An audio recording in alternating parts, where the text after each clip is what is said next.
March, 1933. The city. Morgan Knox clocks her perp the second he walks into the office. The service uniform isn't fooling anyone. No normal man walks like that. No 9-to-5 Jack or John praying his boss croaks tomorrow morning. Too much weight on his right side stride. Dark stains at the cuff of his borrowed delivery man uniform. A hat pulled down close enough to conceal, but not totally hide, the burn scars consuming half his face. Morgan Knox knows those scars, and she knows this man. For the past 3 months, she's been tracking him on his murder spree across the city. She knows the pocket on his right holds a Colt government model. She knows that pistol is semi-automatic. She knows it fires 7 rounds. And she knows that, with years of SIS training behind him, John Craddock will only need 1 each to kill her and the client she'd been visiting. He's probably got his hand around it already. But she also knows one more thing. The Colt government has a safety. The detective special in her pocket doesn't even have a trigger guard. It's in her hand the moment she has the thought. Her fingers on the trigger. She fires. Blood spurts from his thigh. Red rain on the hardwood floors. A jolt of adrenaline hits her. Right through the quad. All she has to do is wait for him to double over. But Craddock does no such thing. His eyes dart from his injury to Knox. There aren't many places to go. This private study might be spacious, but it has only 1 exit. One that Morgan and her client Sivarek now block. She expected him to fall, but failing that, she expects him to try to shove her aside.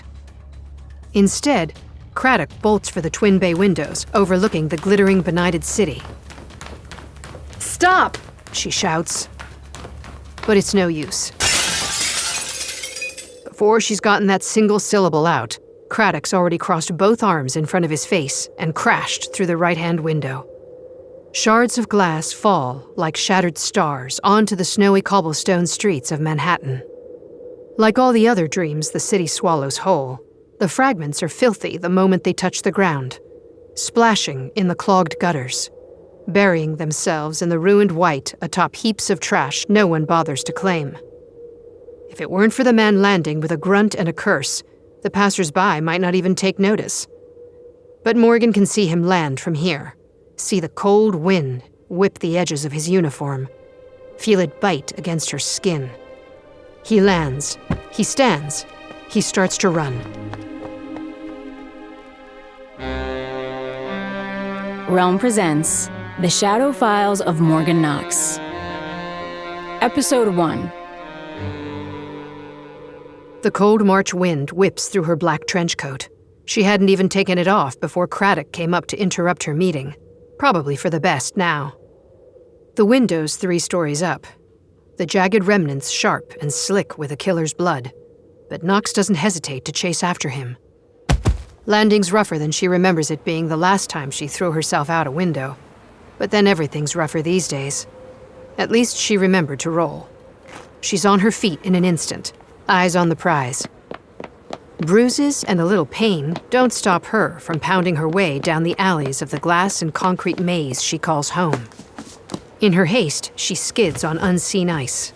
It's only a wild windmilling of her arms that allows her to keep her balance, and colliding against a man slumping his way home from a local watering hole.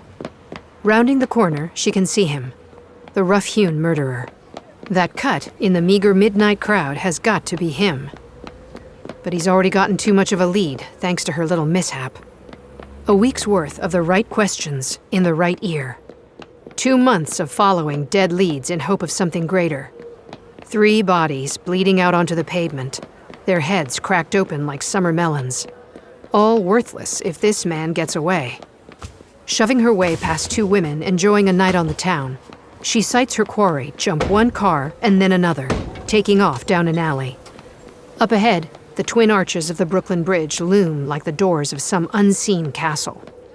No, not a castle. A sanctuary. Shit.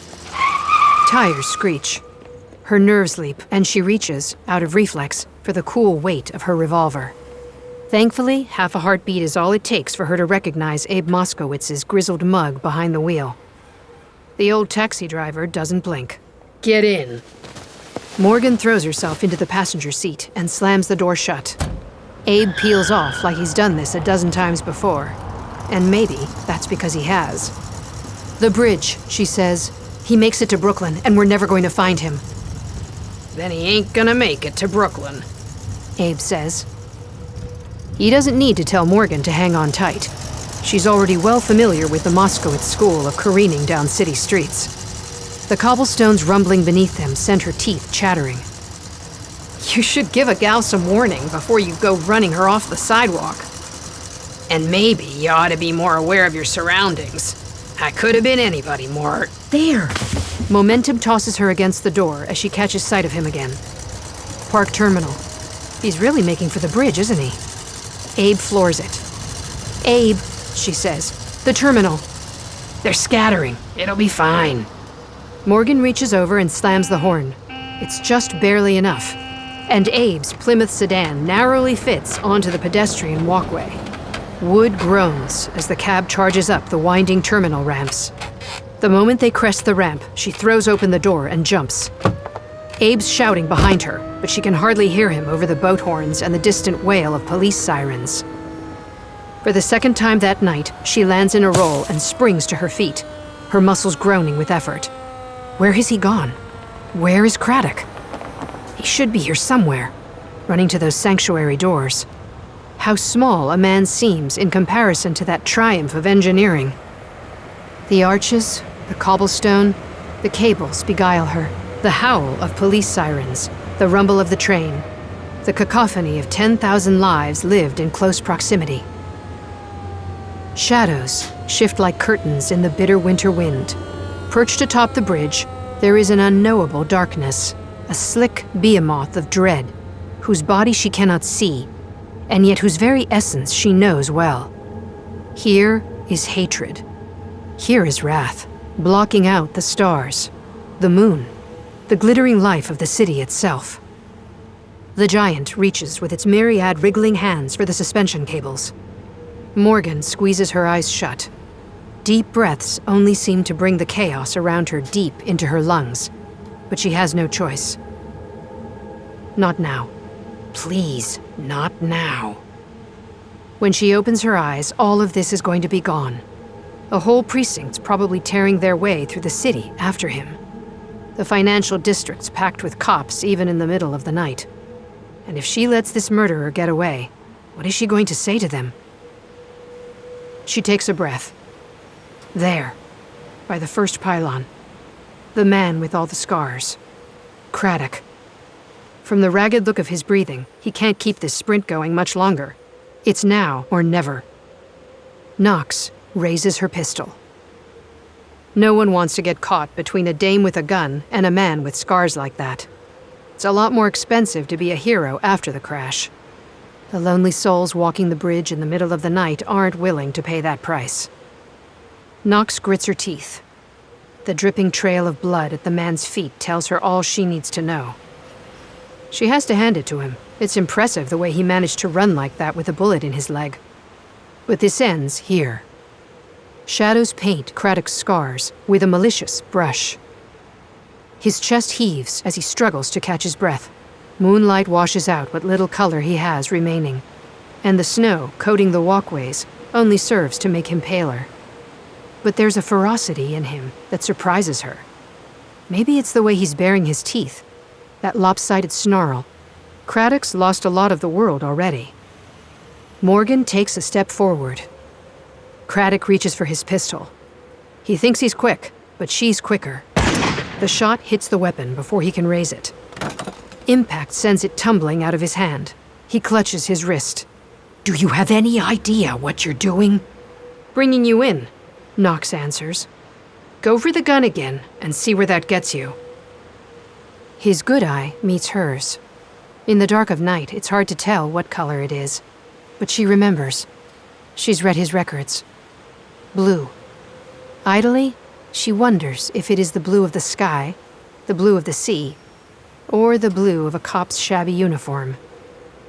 Doesn't matter, does it? As she takes another step forward, he takes a clumsy swipe at her. Knox doesn't even have to sway very much to avoid it. You're playing right into their hands. Do you have any idea what you're doing? Craddock rasps. He spits, dark, onto the boards. Whose hands? She asks. She has to shout to be heard. The cold air strains her throat. Victor DeWitten's? Gloria Harwell? Tommy Corbin's? Stop me if these names sound familiar. He laughs. She senses Abe coming up behind them. Morgan can't spare him a glance. If she looks away, Craddock's going to jump right into the glassy waters of the East River, but she waves him back with her free hand. The other clutches Kresnik's old revolver tight. Sweat trickles down Craddock's brow. He sways again, but there's something off about it. With a sinking feeling, Morgan realizes why. He's wandering closer to the gun, turning half away from her. Another shot will kill him. "Craddock!" she shouts. On a cold night in March, New York's finest shoot John Craddock in the chest. Tomorrow, or maybe the day after, the paper's going to spin it like a gangster movie. But tonight, there's nothing glamorous about it. The shot, fired by a marksman out the window of his squad car, lands as clean as any bullet can. Craddock staggers backward. His one eye goes wide. His mouth hangs open as he reaches for something to brace himself. Reaches for her. Morgan Knox is running the second she hears the shot. She has to catch him. He knows it too. She has to catch him. So he reaches for her. But John Craddock's blood-slicked hands are the end of him. His fingers smear red onto her brown skin in the precious second before he falls. She watches. It takes him 3 seconds to fall. A splash of white against the black. A shadow quickly fading. That's all that remains. She is left standing on the very edge of the bridge. Wind howls in her ears. She can't hear anything, let alone the remonstrations of officers too quick to pull the trigger and too slow to understand. 3 months. 3 months she'd been. Abe's hand lands on her shoulder. He was always going to jump. Morgan trades her gun for the pack of Lucky Strikes in her pocket. Too late, she realizes she smeared Craddock's blood on her pocket. Maybe.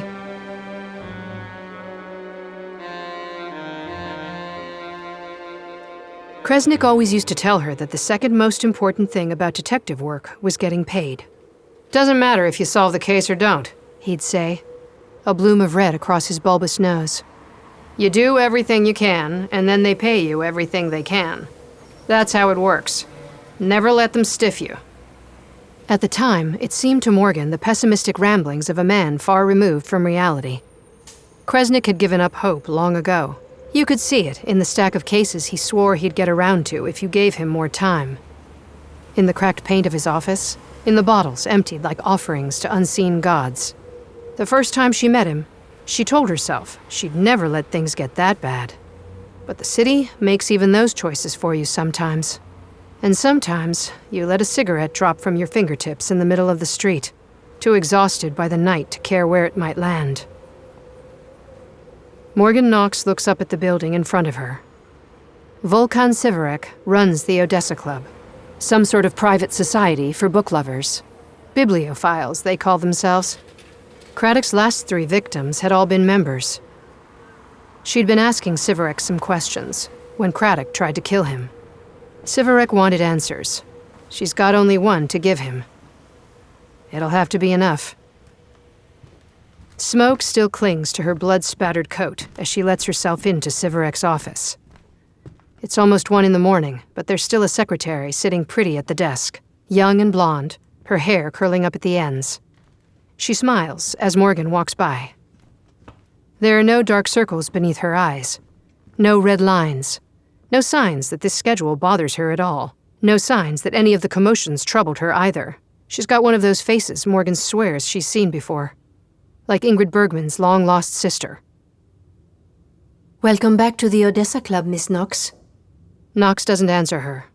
Up the stairs with their marble handrails, second office on the right. The smell of old books and fresh coffee gives Siverek away, even if there's no nameplate on the mahogany door. 2 raps to warn him she's coming, the sound echoing down the empty halls. "Ah, Miss Knox," he says. "Come in." The detective in her can't fail to note how casual he sounds about all of this. She files it away, along with a scant other details she's gotten. 70 years old, a slightly stooped 5'10", maybe 150 pounds. Hair's mostly white, thin and light, a bit like spun sugar. Likes his coffee dark and very strong, and likes it at all hours of the night. The nurse in her notices the knobbiness of his joints, his pale fingernail beds, his quizzical demeanor. The sort of man who read an article in the Times the other day about just this procedure and thinks that trumps her years of education. The sort of man who thinks her Puerto Rican education doesn't count for much at all. He rises as she closes the door behind her. She hopes he won't offer to pull out her chair. May I get you a seat? Morgan tries not to wince. "Thank you, but I think I'll stand." There's old-world hospitality in his gesture toward the carafe. Makes her think of Spaniards. The islander in her rankles at the thought. "Some coffee, then?" "I'm trying to keep a better eye on my sleep." "I wasn't aware that you did sleep, Miss Knox." "Craddock's dead." Back in her days as a nurse, she'd gotten complaints about her bedside manner.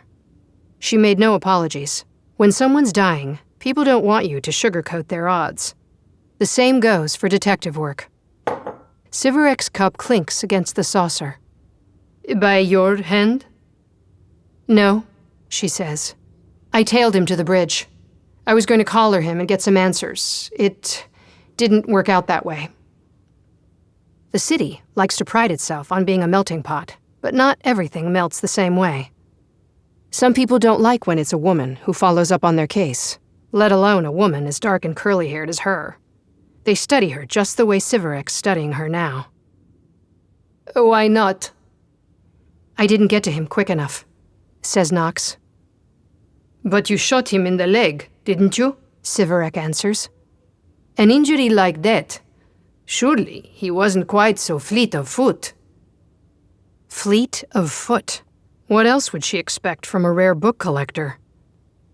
"It stopped him on the bridge." "But you weren't able to catch him." "I was not," she says, the answer coming quick and harsh. "But when I came here earlier, you weren't able to answer any of my questions. Craddock's killed 3 members of the Odessa Club in the past 3 months. All carefully planned, all deliberate, all from a distance. Yet you're sitting here as calm as can be, with a cup of midnight coffee and a vague smile. I find that kind of funny, don't you?" Siverek keeps sipping from his coffee. She puts one hand on either side of his cup, leaning over the desk. What's a trained SIS sniper doing picking off a bunch of old book lovers? When I cornered him, he kept rambling in a way that made me think I wasn't seeing the whole picture. She pauses.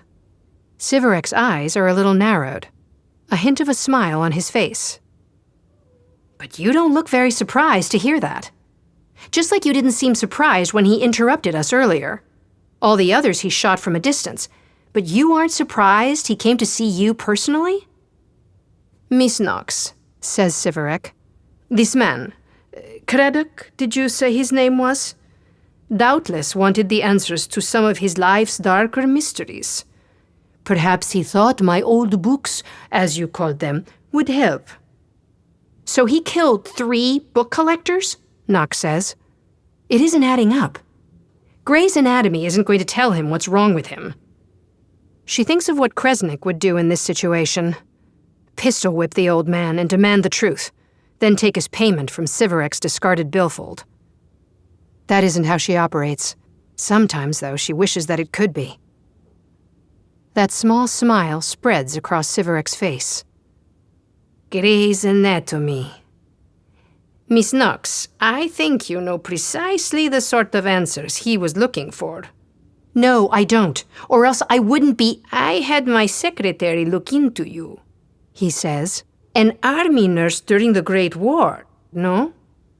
You spent the majority of your tour in France with the, pit fighters?"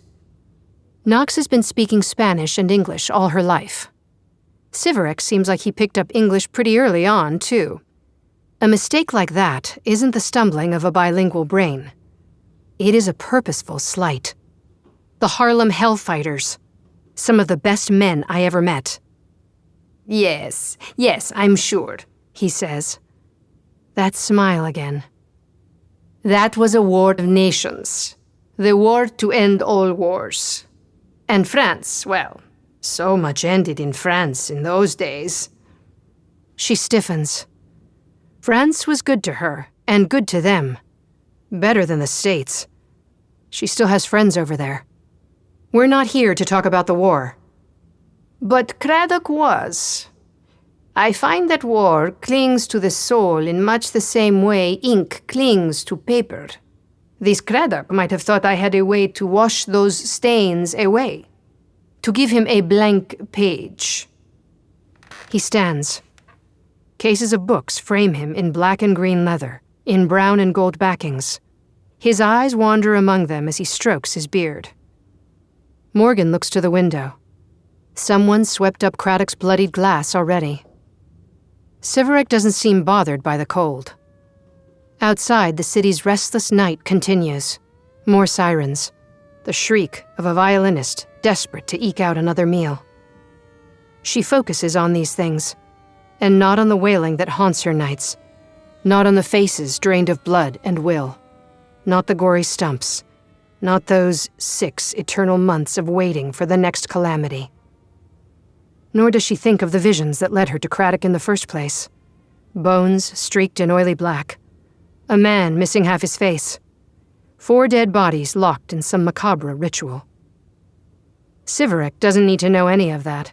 Can't know any of that. A detective is always in search of an answer. You're no exception, are you? That is what drove you to the profession in the first place. And yet you didn't join the storied ranks of the police. You chose to work independently. Is that because of your background, Miss Knox? Or because your people know the weight of a government yoke?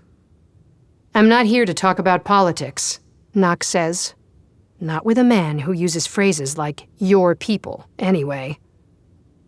Then why are you here? Siverek asks. He turns, smiling still. Your quarry is dead. You've informed me. Are you here for payment? Name your price, and you may have it. I am good to those who are good to me. And yet you have not brought that matter up yourself, only questioned me. This is fast setting Knox's teeth on edge. Maybe she should have just asked for the payment and put all this behind her, but she can't. I don't think this is over. Siverek nods. Neither do I. Knox is itching for another cigarette. She resorts to tapping her finger on a nearby armchair instead. I don't think he acted alone. To know that you would be here in the middle of the night to come after you the way he did, this was personal. Someone gave him the key to the service entrance. Indeed, says Siverek. And it would have to be someone you know, she says. So all of this talk about the war, about wanting answers, don't the people close to you already have them? I am not so open as you might imagine. A collector's most prized possessions are those he rarely speaks of, after all. Siverek answers.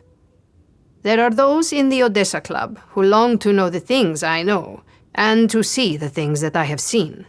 I imagine this Craddock was working for one of them. His own lust for answers fell in line with his benefactors, who saw in him a useful idiot.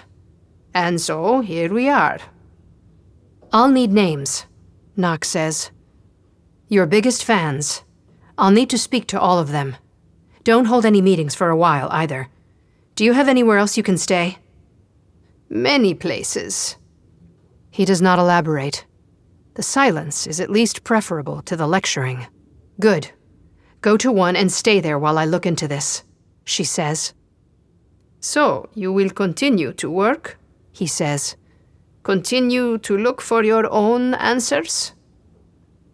I don't have much choice otherwise, Knox says. I have a hunch this is going to get worse before it gets better. Whoever's holding Craddock's leash is going to be mad their bulldog's been put down. A hunch, Siverek repeats. He returns to his coffee. Your hunches, do they drive your work? My secretary found all sorts of articles about you. A psychic detective. That phrase is like a knife against the chalkboard of her mind. It's all she can do not to snap at him. I wondered, do you hear the voices of the dead, Miss Knox? Funny.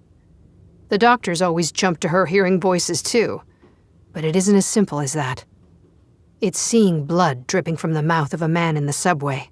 It's shadows twisting into sharp knives and thick ropes. It's rotting flesh consuming the faces of those she loves. Things no one else sees. And when she tells them that there's a man eating from a hollowed-out skull in broad daylight, she's committed. For weeks. When she gets out, he's already been arrested for murder. But no one will remember the woman raving about it in the precinct before it happened. Kresnik said the second most important part of detective work was getting paid. The third was finding answers. But some things you aren't meant to know the answer to, he said, and it's better not to look. He said that to her a week before he died. She told him that she understood. But in truth, she couldn't disagree more. Ever since the war, the answers have been coming to find her. The truth's not something you can hide from. At least not for long. But it is something she doesn't want to talk about with a man like Siverek. We'll need to talk payment. His shoulder sinks. His smirk fades. He reaches into his smoking jacket for a checkbook. She watches him sign it. A big loopy signature, demanding attention. And finds herself staring at the liver spots on his hands as he tears it free and holds it out to her. I find it's easier if you name your own price, he says. She realizes then that the check's blank. It isn't about the money. Morgan takes it all the same. The check sits pretty next to the gun Kresnik's widow gave him all those years ago. The gun she pulled on Craddock tonight.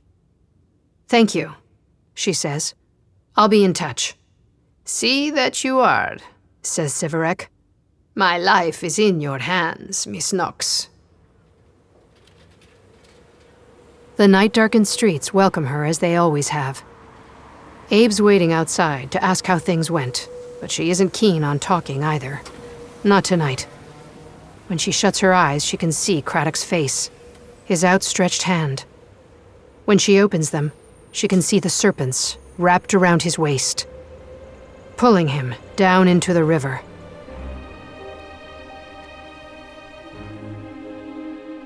You're listening to The Shadow Files of Morgan Knox, narrated by Pilar Uribe. Produced by Realm, your portal to another world. Realm, listen away.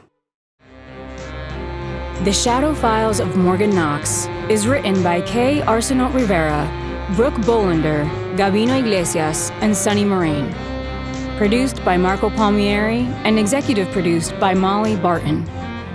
Audio production, sound design, editing, and theme music by Amanda Rose Smith.